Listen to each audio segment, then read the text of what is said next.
Robert Habeck ist ein knallharter Machtpolitiker. Und Robert Habeck standen zwei Menschen im Weg und die hießen Omid Nuripur und Ricarda Lang. Hey Leute, wisst ihr, was Robert Habeck gerade abgezogen hat? Der knallharte Machtpolitiker hat dafür gesorgt, dass die Grünen Spitzen, Ricarda Lang und Omid Nuripur weichen müssen. Da bleibt dem echt die Spucke weg. Mit einem klassischen Machtmanöver hat Habeck die beiden abgesägt und selbst besser dazustehen. Und das alles im Namen der Grünen. Wie das wohl den Wahlkampf beeinflusst, bleibt dran, das wird spannend. Auf geht's. Ich habe folgende Frage. Für dieses desaströse Bild, was die Grüne Partei abgibt, für ihre sagenhafte Unbeliebtheit im ganzen Land, dafür, dass sie inzwischen für Verbohrtheit, für Ideologie, für eine vollkommen neue Form von Sozialismus stehen, dafür sind ja auch Ricarda Lang und Omid Nuripur verantwortlich, aber in der Sichtbarkeit ja in allererster Linie die beiden berühmtesten und prominentesten Grünen, der Wirtschaftsminister Robert Habeck und die Außenministerin Annalena Baerbock. Meine Frage an dich, Ralf, ist, haben Baerbock und Habeck da ihre Parteiführung geopfert, um sich selbst zu schützen? Das ist mit Sicherheit ein Moment, wobei Frau Baerbock ja derzeit bei den UN in Amerika, in New York weilt und gar nicht vor Ort ist. Sie hat sich ja aus dem Kanzlerwahlkampf zurückgezogen. Das heißt, sie wirkt im Hintergrund, aber dennoch sehr wirkmächtig. Und Robert Habeck hat einfach als einer der wenigen bei den Grünen das wirklich klassische Machtgespür und weiß, dass er mit zwei depressiven Figuren an der Spitze, die versuchen, das gesund zu predigen, nicht durchstarten können wird. Also im Prinzip ist das in der Tat genau das, was beispielsweise die SPD nicht machen kann. Ein Entlastungsschachzug. Ich opfere zwei prominente Gesichter, um dann den im Prinzip zentralen Kopf sichern und klar nach vorn schieben zu können. Das kann die SPD nicht machen, weil die Parteivorsitzende, wenn die jetzt zurücktreten, bleibt Olaf Scholz doch derjenige, der im Wahlkampf vorne steht und obwohl er eigentlich das Problem ist. Also es ist ein klassischer Entlastungsschachzug, ohne dass man den Eindruck hat, dass hinterher irgendein kraftvoller Nachschub kommt. Die nächsten Personalien, die einem da einfallen, wären Cem Özdemir, der allerdings in der eigenen Basis auch umstritten ist. Also es sieht nicht gut aus für die Grünen. Ich weiß nicht so richtig, wie die Selbstfindung vorangehen soll und ob das jetzt den Wahlkampf maßgeblich zugunsten der Grünen befördert, da habe ich meine ganz großen Zweifel. Ralf, vielen, vielen Dank, dass du für uns Zeit hattest. Danke, Ralf. Und ja, wir freuen uns, wenn du bald wieder hier bist bei uns im Studio und ansonsten wirst du natürlich weiter berichten und alles das wird auf news.de heute zu lesen sein.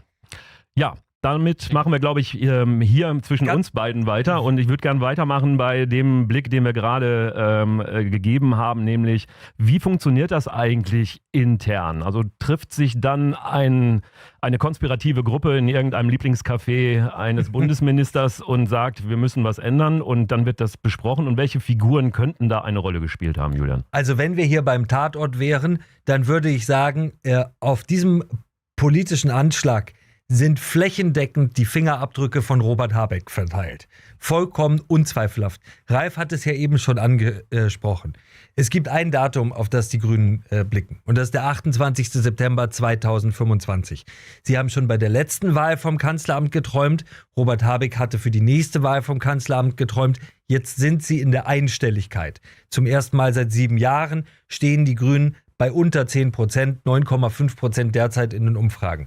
Das heißt, für die Grünen wackelt die Machtperspektive 2025 und wir sind in dem Fall die Grünen Robert Habeck. Jeder weiß, dass er als Spitzenkandidat, möglicherweise Kanzlerkandidat, mal sehen, ob sie sich lächerlich genug machen wollen, ihn dann tatsächlich so zu nennen, aber dass Robert Habeck antreten will. Robert Habeck,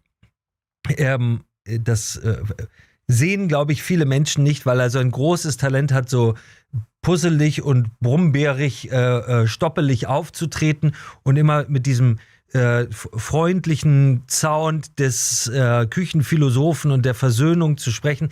Robert Habeck ist ein knallharter Machtpolitiker. Und Robert Habeck standen zwei Menschen im Weg und die hießen Omid Nuripur und Ricarda Lang. Warum? Weil Robert Habeck erkannt hat, und da würde ich ihm, das kommt nicht oft vor, sogar recht geben, dass er, Kraft seiner lustigen Art, die in seinem Milieu gut ankommt, die Fähigkeit hat, die Grünen anders dastehen zu lassen, als sie sind.